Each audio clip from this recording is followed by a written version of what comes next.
Dubai പോയിട്ട് ഒരു ജോലിയും ഇല്ലാണ്. നാട്ടിലാണെങ്കിൽ ഒരു കോഴി വെട്ടലും ജോലി ഉണ്ടായിന്. അതിന് 200 ഇട്ടെന്ന് ദുബായി പോയിന്. ഇല്ല പൈസയും കാണി. ആടെ പോയിട്ട് ഒരു ജോലിയും ഇല്ല. ഇപ്പൊ തിന്നാൻ പോലും പൈസ ഇല്ല. മനുഷ്യന് ഉമ്മാനൊന്ന് വിളിക്കോ അതുമില്ല. പീവാത്തു എന്താണ്? ഞാൻ ഒരാഴ്ച കഴിഞ്ഞാൽ ദുബായ് പോലെ എന്റെ മോളെ അങ്ങോട്ടേക്ക് വിളിക്കുന്നുണ്ട്. ഞാൻ ലഡു കൊണ്ടാണ് വന്നിരിക്കുന്നത്. ഓ, എന്റെ മോനും പറഞ്ഞിട്ടുണ്ടായിരുന്നു ദുബായിലേക്ക് വരുന്നു. ഞാൻ പറഞ്ഞു ഇല്ല, ഇവിടെ കുറെ പണികളുണ്ടായിരുന്നു. അപ്പൊ എന്റെ മോന് എപ്പോ വേണമെങ്കിലും എന്നെ വിളിക്കും. എപ്പോ വേണമെങ്കിലും എപ്പോഴും വീഡിയോ കോൾ ചെയ്യലാണ്.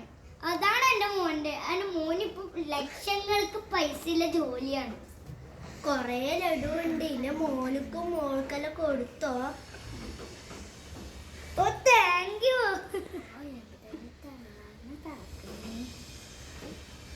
നീ എപ്പാണ് പോകുന്നെന്ന് പറഞ്ഞത്? ഒരാഴ്ച കഴിഞ്ഞു. ഓ, ഒരാഴ്ച കഴിഞ്ഞാലോ? ഞാനും നീ വരുമ്പോഴത്തേക്ക് ഞാൻ ദുബായിൽ പോയിട്ടുണ്ടാവും. അപ്പൊ എന്റെ മൂന്നാടില്ലേ കോടികളാണ്. മാസത്തിലാണ് കോടികൾ കൊടുക്കുന്നത്. ഓ അതെയാ.